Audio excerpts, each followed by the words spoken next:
Dami naman ng bunga niyan.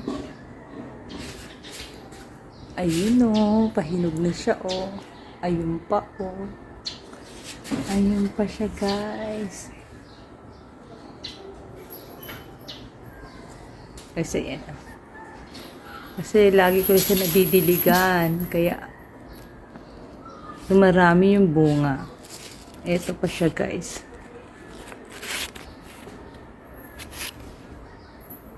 Ayan guys. Favorite ko to Ayun. Kaya lang wala kaming lupain para mapalaki itong mga halaman na to. Nandito lang po siya sa plant box. Ayan po guys. Kaya pagka lumaki siya, talagang pinuputol ko agad. Ayun pa guys Ang daming bunga.